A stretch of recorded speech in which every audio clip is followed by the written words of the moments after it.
In August 1947, when after 300 years, the British finally left from India and the subcontinent was divided into two independent nations, Hindu majority India and Muslim majority Pakistan. Immediately there began one of the greatest migration in human history as millions of Muslims trekked to West and East Pakistan while millions of Hindus and Sikhs headed in the opposite direction and almost millions of people attacked each other and hundreds of thousands of people died in massive violence. Violence against women was a big issue during partition.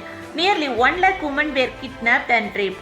They were forced to commit suicide in order to protect their family honor. Many fathers killed their daughters because they feared she would be raped and killed their way to the border.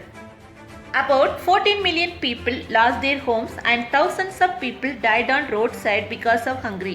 The Hindu, Christian, Anglo-Indian, Parsi, Sikh communities were largely opposed to the partition of India. Then why India divided into two nations? By the end of the 19th century, several freedom movements had emerged in India. In 1885, Indian National Congress founded against British government. The year 1906, All India Muslim League established in India to protect the Muslims from the British government. In 1920, National Congress accepted Gandhi's non-violence and came under the leadership of Gandhi. At that time, Muhammad Ali Jinnah was a member of both Congress and Muslim League. He did not like Gandhi's non-violence, so he resigned from the Congress party and became the part of Muslim League. In December 29, 1930 at Allahabad, All India Muslim League announced its two-nation theory. According to this theory, Muslims of India need separate nation because Muslims have their own custom, religion and tradition. But Mahatma Gandhi strongly opposed and he said Hindus and Muslims were sons of the same Indian soil. In 1937, provincial election held in British India. Congress became majority in 8 of the provinces, but All India Muslim League failed to form the government in any of the provinces because two-nation theory will not accepted by the most of the Muslims. But in the same year, the Indian National Congress adopted Vande Mataram as the national song of India. But Jinnah and most of the Muslims refused to accept this as national song and they thought it was an anti-Muslim song because third and fourth stanza of this song refers to goddess Durga. In 1939, during World War II, Jinnah and Muslim League supported British, but demanding the division of India into two nations. So British accepted and encouraged the plan of the Muslim League. In 1943, Indian National Congress started Quit India movement against British. So many of the Congress leaders went to prison until August 1945. Meanwhile, Jinnah used this period to spread the two-nation theory and he invented a slogan, divide and quit. After Second World War, the year 1946, new elections were held in India. The Muslim League got most of its support from Muslims and Muslims accepted Jinnah's two-nation theory because in these elections, religious slogan and the term Pakistan was put forward.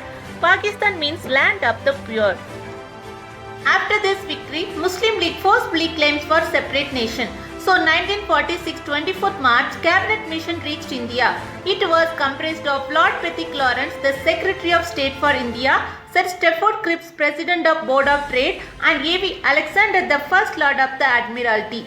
The Cabinet Mission conducted the meeting for 3 weeks with all major political parties including National Congress and Muslim League. But Cabinet Mission failed due to Muslim League wanted the Muslim majority provinces and the Congress will not ready to accept this proposal.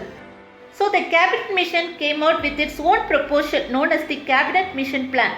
In their first plan, British rejected the Muslim League demand for separate nation. In their second plan, they came up with 3-group formula. Group A comprised with Hindu majority regions such as Madras, UP, Central Provinces, Bombay, Bihar and Orissa.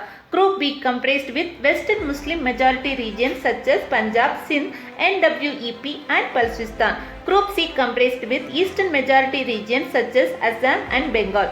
But all these 3 groups would be work under the common central provinces. The defense, communication, foreign affairs and currency will be under the control of a center. This recommendation were accepted by the Muslim League, but Indian National Congress was against this recommendation and is objected to formulating groups on the basis of religion. So Jinnah thought Indian National Congress will not allow us to make government in any provinces and he gave the call for direct action day. On 16th August 1946, Jinnah called Muslims for general strike.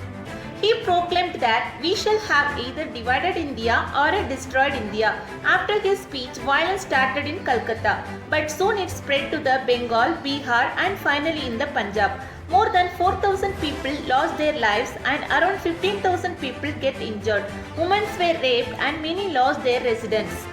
Both the British and Congress blamed Jinnah for this violence, but the British, the Congress, the Muslim League were equally responsible for this violence. After many incidents, on June 3, 1947, Mountbatten, the last Viceroy of India, announced the partition of India. The process of partition claimed many lives in riots, rapes, murders and looting. Many years after partition, the two nations are still trying to heal the wound left behind. India and Pakistan have been warred multiple times since the partition, and that still there is border tension over the issue of Kashmir. Hope you all get to know the reason behind the partition of India. If you like this video, please like, share and subscribe my channel. Thank you.